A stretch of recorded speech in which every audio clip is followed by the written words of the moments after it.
द्वादशी ताम पोषे। द्वादशी में यदि ये व्रत होता है, द्वादशी में यदि ये व्रत होता है तो इसकी महिमा बहुत ज़्यादा है। एक रात्रि पहले अन्न छोड़ा जाता है, दूसरे दिन उसमें उपवास किया जाता है, फलाहार लिया जाता है। तो इस एकादशी की महिमा बहुत ज़्यादा है।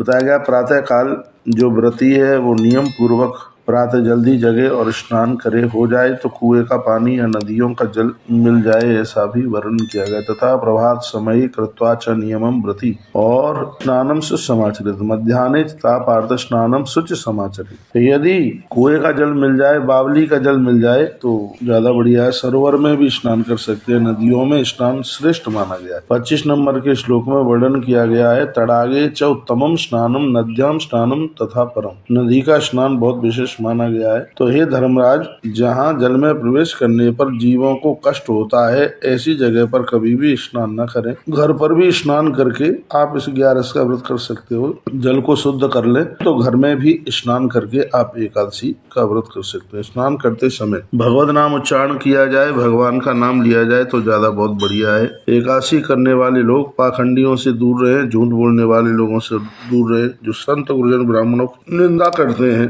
हम अगम्यागमन पराई स्त्रियों का साथ करते हैं। एकादशी का व्रत करने वाले लोगों को ऐसे जनों से दूर रहना चाहिए। जिन्होंने दूसरों का द्रव्य अपहरण किया है, उनको भी ऐसे लोगों से दूर रहना चाहिए। 31 नंबर का श्लोक बड़ा अद्भुत है। परह द्रव्यापहारांशः परदारा विगामिना केशवम पूज्यत्वा तु नैवेद्यम तत्र खाये। इनसे दूर रहने की बात कही गई है। भगवान को मंदिर में भक्ति पूर्वक दिया दिखाएं, दीपक जलाएं, कुछ दिन में सोए नहीं, पति पत्नी का समागम न हो। धर्म शास्त्रों के अनुसार सारे दिन भगवत नाम के ही साथ में पूरा दिन निकालें। रात्रि में कम से कम आधी रात्रि तक भगवान का जागरण करें। तो इस प्रकार से यह व्रत अपने आप में बड़ा विशेष हो जाता है। वर्णन किया गया कि चाहे शुक्ल पक्ष की एकादशी हो चाहे कृष्ण पक्ष की एकादशी हो, दोनों की विधि समान है और दोनों ही व्रत करना चाहिए।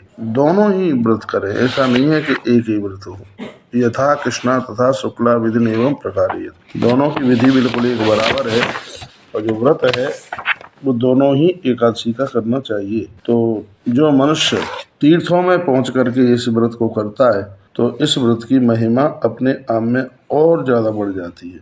भले ही आप व्रत नहीं करते हैं, लेकिन जब आप तीर्थ में हैं, उस दिन एकादशी पड़ जाए तो बिल्कुल अन्न मत खाइएगा और अवश्य में एकादशी का आप व्रत करें। जो एकादशी है उत्पन्ना एकादशी है, विद्वान जन कहते हैं इस एकादशी को करने से 1000 गौदान करने का जो फल प्राप्त होता है, उतने फल की प्राप्ति होती है।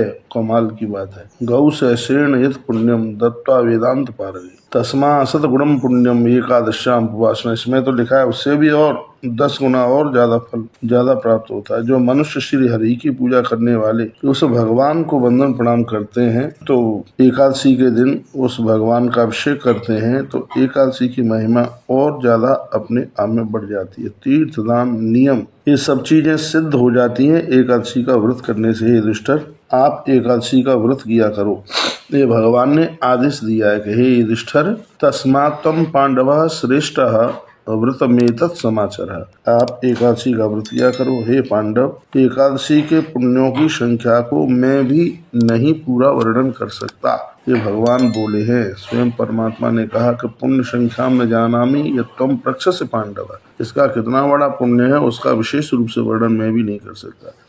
एकादशी व्रत के समान हजारों यज्ञों के भी करने का फल नहीं है, यह भगवान ने कहा है। एकादशी समम नास्ति कृतम यज्ञ सहस्रकम। हजारों यज्ञ कोई व्यक्ति करे और एक व्यक्ति एकादशी का व्रत करे तो उसका पुण्य ज्यादा होगा जो 11 का व्रत करता है। तब युधिष्ठिर ने पूछा, युधिष्ठिर ने कहा कि भगवान उत्पन्ना सा कथम देवः पुण्याम एकादशीम तिथि कथम पवित्रा विश्वशीन कथम वही देवता प्रिया। युधिष्ठिर ने कहा कि हे प्रभु, यह एकादशी तिथि कैसे उत्पन्न हुई, यह संपूर्ण जगत में कैसे पवित्र हो गई और वह भगवान को कैसे प्रिय तिथि हुई है, इसके बारे में आप हमें बताएं। तब भगवान ने कहा, पुरा करते युगे पार्थ मुरनामा तो दानव अत्यद्भुतो महारौद्र सर्वदेव भयंकर। भगवान कहते हैं पहले के सतयुग में एक मुर नाम का दैत्य हुआ था। वह अत्यंत बहुत ज़्यादा महाभयंकर और देवताओं के लिए वो बिल्कुल द्रोह था। हे राजन, उसने इंद्र तथा सभी देवताओं को जीत लिया। मृत्यु स्वरूप तथा दुष्ट वह महाअसुर देवताओं को परास्त करने में लग गया। सभी देवता बड़े परेशान थे। स्वर्ग छोड़ छाड़ करके वह भगवान महादेव के पास में पहुंचे। भगवान महादेव के पास में जाकर उपायम ब्रूहि में देवा यमरायंती को गतिम, और वो कहने लगे कि हे प्रभु, हमारी रक्षा करो, हमें बचाओ, इस समय हम क्या करें। तब महादेव ने कहा, देवराज सुरश्रेष्ठ इत्रास्ते गरुड़ध्वज शरण्यस्य जगन्नाथ परिपात्रा नारायण। भगवान बोले, महादेव कहे, इंद्र तुम गरुड़ध्वज भगवान के पास जाओ, वो सबके रक्षक हैं, जगत के स्वामी हैं, वही तुम्हारी सहायता करेंगे। उन्हीं के पास पहुंच करके आप प्रार्थना करना तो वो तुम्हारी रक्षा करेंगे। शंकर जी की वाणी सुनकर महाबुद्धिमान इंद्र देवताओं के साथ वहां गए जहां भगवान नारायण विराजित हैं, और कई श्लोकों में इंद्र ने स्तुति करी। ओम नमो देव देवेश देवदानव वंदितः दैत्यारे पुंडरीकाक्ष त्राहि नो मधुसूदन। उन्होंने कहा, हे देवता और दानवों से वंदित प्रभु, हे दैत्यों को समाप्त करने वाले पुंडरीकाक्ष, हे मधुसूदन, आप हम लोगों की रक्षा करें। देवराज इंद्र ने भगवान से ऐसी प्रार्थना करी। महादेव ने कहा कि इंद्र के वचनों को सुनकर भगवान विष्णु, ये कथा भी सुनाई जा रही है, भगवान ने कहा, हे इंद्र, वह दानव कैसा है? इंद्र को पूछने लगे भगवान, उसका रूप कैसा है, उसमें बल कितना है? तब इंद्र ने कहा, हे देवेश, बहुत पहले ब्रह्मा जी के वंश में एक तालजंग नामक महाअसुर हुआ था, और वह स्वभाव से बड़ा क्रोधी था। उसका पुत्र दानव ये मुर उसी का बेटा है। इसने सभी देवताओं को परास्त कर दिया है। बिल्कुल भगवान, अब हम आपके पास चल करके आए हैं, आप हमारी रक्षा कीजिए। तब भगवान ने कहा, रे दानव दुराचारम मयवाहम निरीशया ततस्ते सम्मुखा सर्वे विष्णु नाम दुष्ट दानव। भगवान पहुंच गए उसके सामने, कहा, दुराचारी, हे दानव, मेरी भुजा को देख। उसके बाद वे सभी दानव भगवान विष्णु के सम्मुख आ गए लड़ने के लिए। भगवान के साथ में घोर घमासान युद्ध हुआ, बड़ी जोर से युद्ध हुआ। 1000 वर्ष तक ये युद्ध चलता रहा। भगवान विष्णु चिंतित हुए कि ये सभी देवताओं को ये मार न डाले। वायु युद्धम कृतम तेना दिव्यम वर्ष सहस्रकम। 1000 वर्ष तक युद्ध हुआ, और हुआ यह है कि भगवान उसके सामने से सीधे बद्रिकाश्रम के लिए चले गए, और एक सिंगावती नाम की गुफा थी। भगवान उस गुफा में प्रवेश कर गए। लिखा है, विष्णुशः निर्जितस्तेन गतो बद्रिकाश्रम गुहा सिंगावती नाम तत्र सुप्तो जनार्दन। इसमें तो लिखा है भगवान वहाँ जाकर के शयन कर गए। वह गुफा 12 योजन में गुफा फैली हुई थी, और उसमें एक ही द्वार था, उसमें भगवान जाकर के सो गए। तत्पश्चात मुर नाम का दैत्य वहाँ भी पहुँच गया भगवान का पीछा करते करते, और उसने उस गुफा में प्रवेश किया। महायुद्धेन तेनैव श्रांतो सौ योग माया दानवा पृष्ठतो लग्न प्रविष्टा सतदा गुहा। उसने उस गुफा में प्रवेश किया जहाँ पर भगवान उस गुफा में शयन कर रहे थे। भगवान को देख करके वो हर्षित हो गया कि मेरा दुश्मन तो मुझे मिला, और उसके तत्पश्चात उसने हरि को देखा, और उसने जाकर के ललकार दिया, भगवान को ललकार दिया उसने। जैसे उसने प्रहार करने की कोशिश करी, तो उसी समय भगवान की देह से एक परम ज्योत निकली, एक दिव्य स्त्री का रूप, और घमासान युद्ध हुआ। उस समय उस स्त्री ने पतितम दानवम दृष्ट्वा ततो विस्मयमागता, आश्चर्य की बात हो रही थी, और उसी समय उस देवी ने इस दुष्ट को मार दिया, समाप्त कर दिया। और वो देवी कोई और नहीं थी। वो कौन थी? बोले एकादशी मैया की जय हो। जब वह मर गया तो भगवान विष्णु ने कहा, अरे मेरे से अत्यंत शत्रु को किसने मारा? उसने इस अत्यंत राक्षसों का स्वामी इतना बलवान था, इसको किसने मारा? तो उस कन्या ने कहा, हे प्रभु, इसको मैंने ही समाप्त कर दिया है।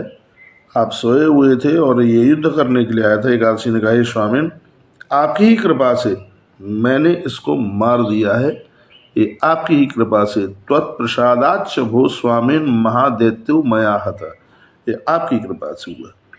भगवान ने कहा त्रिलोक में मुनिगण आनंद हो गए हैं। हे भद्रे, तुमको जो अच्छा लगे वह वरदान आप तुम मुझसे मांग लो, मैं तुम्हारे ऊपर बहुत प्रसन्न हूँ। भगवान का नाम मुरारी हो गया। मुर नाम के दैत्य को मरने से मैं देवताओं के लिए भी दुर्लभ वरदान तुमको दूंगा।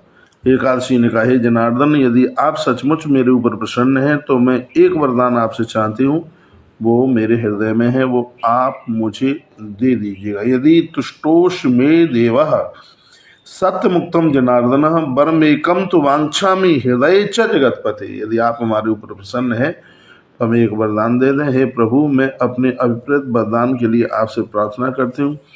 यदि आप 3 बार कहकर अपनी वाणी की सत्यता प्रदान करें तो मैं उसे मांगूं। भगवान ने कहा, दूंगा दूंगा। तीसरी बार कहा कि दूंगा।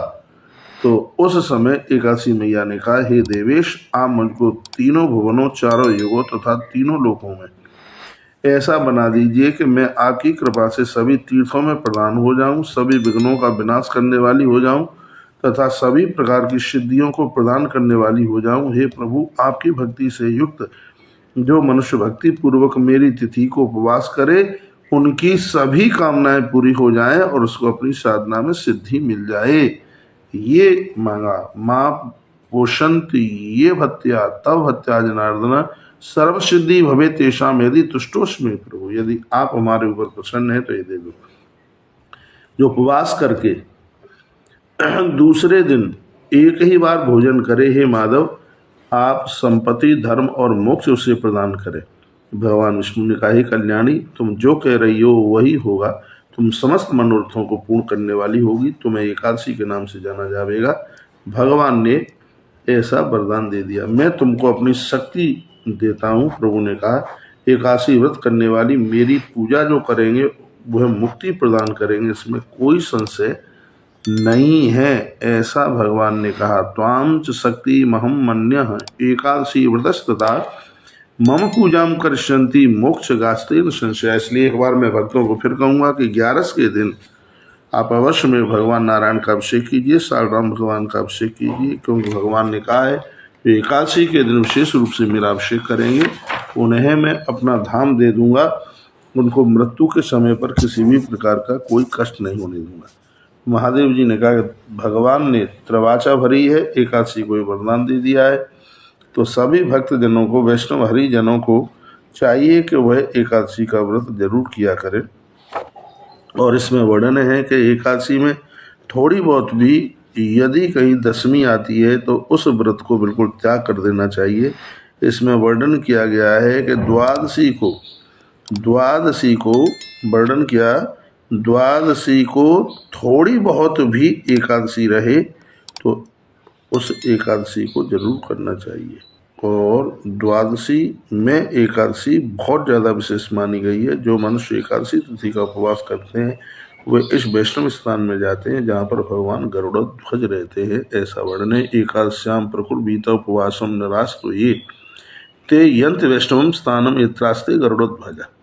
वो उस स्थान में जाते हैं जहाँ भगवान गरुड़ध्वज रहते हैं। भगवान विष्णु की भक्ति करने वाले वे मनुष्य धन्य हैं जो एकादशी का व्रत भी करते हैं और एकादशी का महात्म्य पढ़ते हैं। इस ग्रंथ में लिखा है कि एकादशी की कथा सुनने से उस 11 की महिमा और ज़्यादा बढ़ जाती। लिखा है, धन्यास्ते मानवः लोके विष्णु भक्ति प्रायण एकादशांश महात्म्यम सर्वकालेषु या पठेत। जो एकादशी की कथा को पढ़ते हैं और सुनते हैं वे मनुष्य 1000 गोदान करने का फल प्राप्त करते हैं। ऐसा वर्णन किया गया है।